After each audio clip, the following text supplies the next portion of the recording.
네, YTN 라디오 생생경제 함께하고 계시는 지금 시각 3시 36분 53초 막 지나고 있습니다. 한 주 동안 있었던 암호화폐 이슈들 정리하고 분석해보는 시간입니다. 암호 푸는 남자, 한국경제신문 임현우 기자와 함께합니다. 기자님 안녕하세요. 네, 안녕하세요. 네, 이 시간 화상 연결로 방송 보내드리고 있습니다. 유튜브 YTN 라디오 공식 채널에서 청취자 여러분께서도 실시간으로 보실 수 있습니다. 저는 코인 투자를 안 하고 있습니다만 요즘 암호화폐 시장 뉴스를 볼 때마다 코인 투자 안 하고 있는 게 참 다행이다 이런 생각이 들기도 하는데요. 아마 투자자분들은 더 마음을 졸이시지 않을까 싶기도 하고요. 한동안 진짜 암호화폐 시장이 거의 꺼지는 것 같더니 요즘 또 비트코인을 중심으로 다시 올라오고 있는 모습을 보여주고 있죠. 네, 이번 주 월요일에 3천만 원대로 주저앉았던 비트코인이 오늘은 나흘 만에 4천만 원 선을 회복했습니다. 그런데 지금은 또 살짝 내려서 3,900만 원 후반대에서 공방을 이어가고 있는데요. 어쨌든 오늘 국내 주요 암호화폐 거래소에서는 어제보다 상승한 종목이 꽤 많았습니다. 현재 시세를 대략 보면은 비트코인이 3,960만 원이고요. 이더리움은 220만 원대, 또 도지코인은 310원 정도에 거래되고 있습니다. 네. 도지코인의 경우에는 최근에 고점 대비 70%까지 폭락하면서 거의 시가총액도 많이 빠졌었는데요. 원래는 8위까지 밀렸다가 6위 자리를 회복하기도 했습니다. 현재 세계적으로 특별한 호재가 눈에 띄지는 않기 때문에 네. 아무래도 저가 매수세가 영향이 된 게 유입된 게 아니냐 이런 시각이 많고요. 더 떨어질 것이라는 회의론 또 아니면 바닥 쳤다는 낙관론이 다시 또 팽팽하게 맞서고 있습니다. 네. 요즘 그래서 관련해서 비트코인이 데드크로스에 진입했다 이런 기사들도 좀 눈에 띄거든요. 이 데드크로스는 어떤 의미인가요? 네, 일단 이번 주 초였었는데요. 이 한국 시간으로 지난 화요일 밤이었습니다. 이 비트코인 해외 시세가 3만 달러가 무너진 적이 있었는데 이걸 전후로 해서 데드크로스 얘기가 아주 많이 나왔었습니다. 네. 지금은 잠깐 주춤해지긴 했습니다만 여전히 많이 불안해 하시는데요. 이 데드크로스는 주식이나 코인처럼 변동성이 있는 자산의 단기의 가격 흐름이 장기 추세를 뚫고 내려간 것을 뜻합니다. 네. 통상 비트코인 시장에서는 지난 50일 동안의 이동평균선이 200일간의 이동평균선 밑으로 내려가는 거를 이제 데드크로스라고 하는데요. 쉽게 말하면 장기 약세장에 진입했다, 팔아야 될 때다 이런 신호입니다. 그래서 그래프를 그리면 X자 비슷한 모양으로 나오기 때문에 네. 일명 죽음의 십자가 이렇게 불리는데요. 이전까지 비트코인의 마지막 데드크로스는 2019년 11월이었습니다. 이후에 아주 가격이 한동안 많이 떨어졌던 전례가 있고요. 최근에는 이제 눈에 띄는 점이 비트코인의 좀 우호적이었던 이런 매체들은 물론 암호화폐 거래소 창업자라든가 차트 분석 전문가 이런 분들이 데드크로스를 잇따라 경고한다는 점입니다. 이 비트코인이 3만 달러 아래로 떨어졌었던 거는 올해 1월 2일 이후에 한 5달 정도 만에 처음이었습니다. 네. 그러니까 지금 3만 달러 안팎에서 지금 폭락했다가 반등했다가 계속 지금 이런 움직임을 보이고 있으니까 어떤 사람은 3만 선은 그래도 계속 지지하고 있는 거 아니냐 이 정도면 다행이다 이런 얘기도 있고 또 누구는 언제든지 3만 선이라는 건 깨질 수 있기 때문에 말씀해 주신 대로 데드크로스에 진입한 게 맞다 이렇게 보는 분들도 있고 어떻게 해석을 하면 좋을까요? 네, 사실 3만 달러는 어떤 비트코인 가격의 상징적인 저항선 이렇게 여겨져 왔었는데요. 그래서 네. 지금 3만 달러가 불안불안하기 때문에 암호화폐 시장에 한 3년 전처럼 또 암흑기가 오는 거 아니냐 이런 논쟁에 다시 불이 붙었습니다. 말씀대로 의견은 쭉 갈리는데요. 분위기가 그렇게 엄청 낙관적인 쪽은 아닌 것 같습니다. 네. 일단 비트코인이 반등해서 지금은 3만 4천 달러대로 올라서긴 했는데 옛날처럼 5만 달러, 10만 달러 쭉쭉 갈 거다 이런 얘기는 거의 안 나오고 있거든요.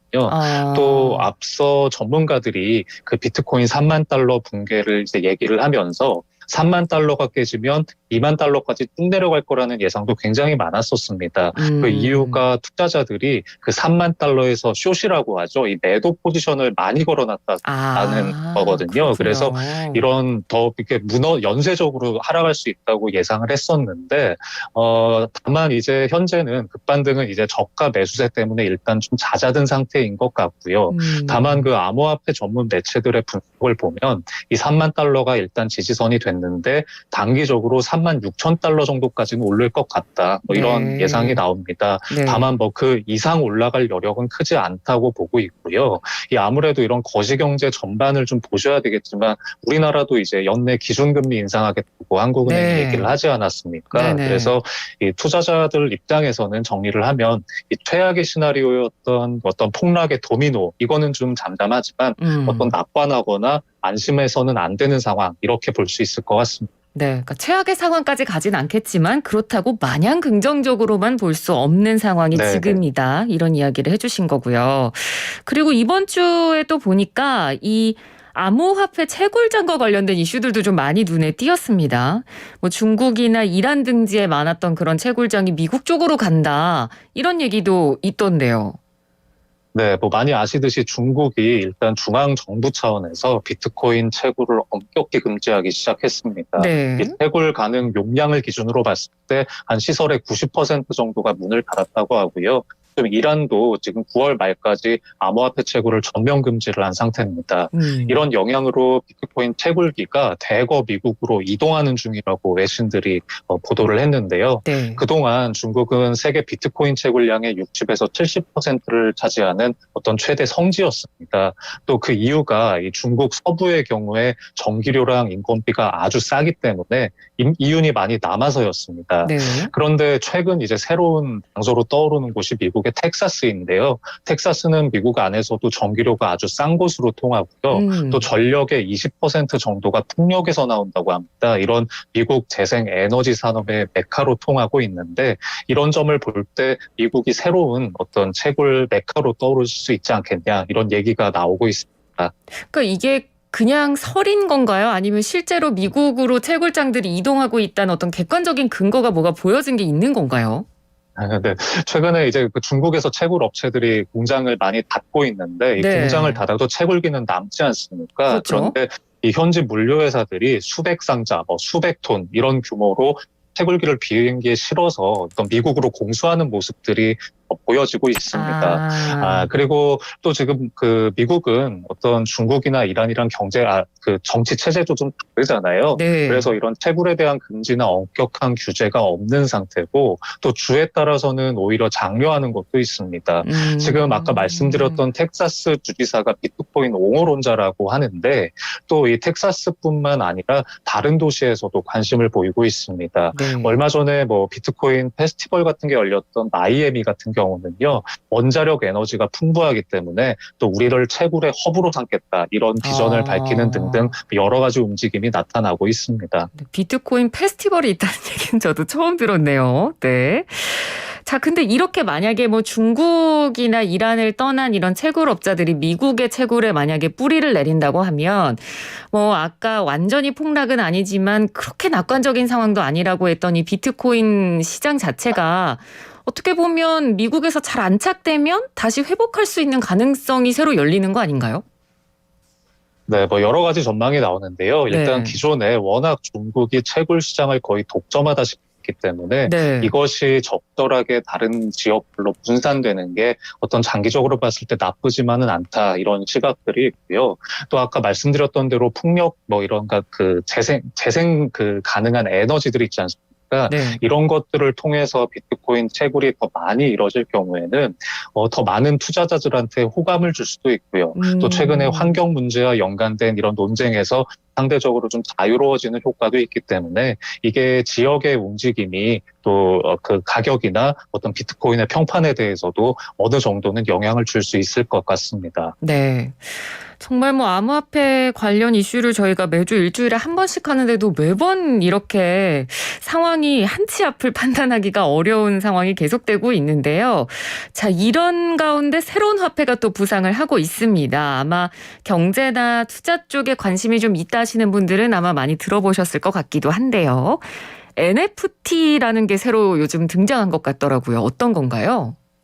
네, 이게 우리 말로는 대체 불가능 토큰 이렇게 흔히 많이 부르는데요. 이제 뭐 NFT라는 용어로 언론에서 많이 보셨을 것 같습니다. 이게 뭐 올해 들어서 아주 따끈따끈한 화두였는데요. 이 NFT 기술을 적용한 그림이나 음악, 영상 이런 것들이 온라인 경매에서 아주 비싼 값에 낙찰되는 사례가 많아서 뭐 해외 토픽 이런 뉴스에서도 많이 보셨을 것 같습니다. 네. 그런데 이 NFT는 이 블록체인 기술을 활용한다는 점에서는 뭐 일반적인 그런 코인하고 같지만 있던 각각의 코인마다 별도의 고유값을 부여하는 점이 아주 특징입니다. 그래서 한 그 토큰을 다른 토큰과 구분을 할 수가 있고요. 네. 가격도 두 개를 다르게 매길 수가 있습니다. 그래서 결국 이런 기술을 활용하면 이 컨텐츠의 그 소유권이 누구에게 있느냐, 또 이거는 가치가 얼마나 되느냐, 이런 거를 증명하는 역할을 한다는 겁니다. 그래서 쉽게 말해서 어떤 비트코인이나 이더리움 같은 기존의 암호화폐가 뭐 돈이나 자산으로 볼 수 있다면 NFT는 뭐 등기부 등본, 뭐 증명서 이런 거에 가깝다고 이해를 하시면 됩니다. 그래서 최근에 이런 국내외 그 콘텐츠 시장에서 영향력을 아주 많이 키우고 있고요. 국내외에서 경매가 아주 활발하게 이뤄지고 있습니다. 네.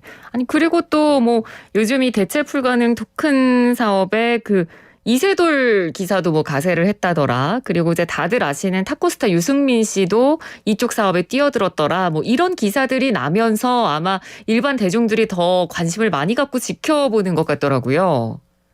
네, 맞습니다. 뭐 해외에서 이제 NFT 기사에 많이 언급되는 거는 주로 이제 예술가들이었습니다. 네. 예를 들어서 뭐 크리스티 경매에 올라갔던 비플이라는 작가의 그 디지털 그림은 수백억 원에 낙찰이 됐었거든요. 그래서 아주 화제가 됐는데 국내에서도 아주 유명했던 그 이세돌 씨 얘기 먼저 해보면 그 2016년에 그 알파고를 유일하게 이겼던 네 번째 경기 있지 않습니까? 네. 이 순간을 컨텐츠로 만들어서 NFT화를 했는데 이게 경매에서 당시 시세로 한 2억 원 정도 되는 가격에 낙찰이 됐었습니다. 네. 그리고 최근에는 또 이제 스포츠 이제 탁구 스타 유승민 씨가 블록체인 관련 사업에 나섰는데요.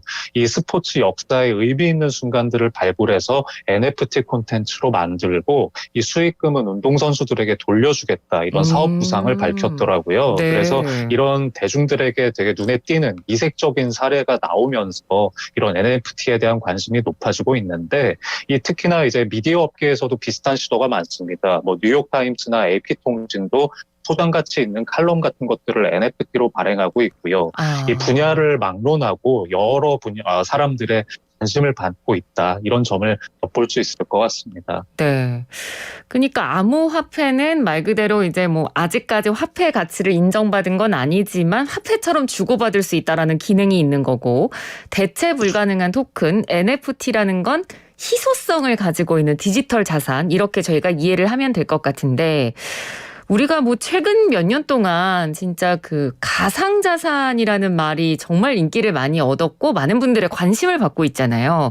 그러면 이 대체 불가능한 토큰 NFT 이것도 뭐 이런 코인 광풍처럼 언젠가는 이렇게 반향을 크게 불러일으킬 수 있을 것이다. 뭐 이런 식으로 시장에서 혹시 바라보고 있습니까? 어떤가요? 네, 사실은 그 올 초에 이제 비트코인을 비롯한 코인 시장이 뜨면서 NFT도 굉장히 붐이 일었었습니다. 네. 하루에 올 1월에는 하루 거래량이 100만 달러, 또 2월에는 1000만 달러, 뭐 이런 식으로 굉장히 폭증을 했었는데요. 근데 지금은 약간 잦아든 상태입니다. 코인 시세도 약간 떨어졌기 때문에요. 그래서 지금 NFT를 놓고 이것도 거품이냐, 아니면 이것은 미래 기술이 될 수 있냐, 전망이 아주 첨예하게 엇갈리고 있습니다. 네. 뭐 결국은 뭐 시간이 말해줄 것 같은데요. 일단 긍정적인 쪽을 보면 예술가들한테 어떤 새로운 기회를 제공하는 그런 측면은 이견이 없을 것 같고요. 또 미술품이나 음악 이런 것뿐만 아니라 뭐 자동차, 부동산 여러 곳으로 이제 소유권 입증에 확대해서 사용이 될 수 있거든요. 그래서 어떤 전망이 밝다 이런 얘기가 나오고 있고요. 특히나 또 요새 3차원 가상세계 메타버스 있지 않습니까? 네. 그 안에서 우리가 쓰고 갖고 노는 것들이 다 디지털 콘텐츠잖아요. 그렇죠. 그래서 여기에 가치를 부여해서 거래할 수 있게 해주는 NFT가 더 이제 많이 쓰일 수 있다 이런 전망이 나오고 있고요. 반대쪽으로 좀 거품이다, 완전 거품이다 이런 쪽 논리도 뭐 일리는 있어 보입니다. 네. 일단 유동성 때문에 거의 밀어 올려졌던 어떤 최근 암호화폐 가격 그 거품의 일부분일 뿐이라는 건데요. 네. 아까 그 수백억 원에 낙찰됐다는 그 작품의 작가조차 NFT 솔직히 약간 거품인 것 같다 이러면서 이 NFT 같은 경우는 대금을 보통 이더리움으로 주고받는데 이거를 그냥 현금화를 해버렸습니다. 그래서 원본을 소장하는 게 원래는 이제 예술품 시장에서 중요했지만 최근에 대중문화가 또 이것보다는 뭐 대량 복제, 대량 소비 이런 쪽으로 바뀐 측면도 있잖아요. 네네. 그래서 새로운 소비 트렌드에 맞을까 맞지 않을까 저는 의견이 갈리는 것 같고요. 네네. 지금은 하루 거래량이 다시 좀 주춤해졌는데 이 NFT 움직임도 좀 더 지켜봐야 알 수 있을 것 같습니다. 네, 알겠습니다. 자, 오늘도 암호 푸는 남자 한국경제신문 금융부 임현우 기자와 함께했습니다. 기자님 오늘 말씀 잘 들었습니다. 고맙습니다. 네, 감사합니다.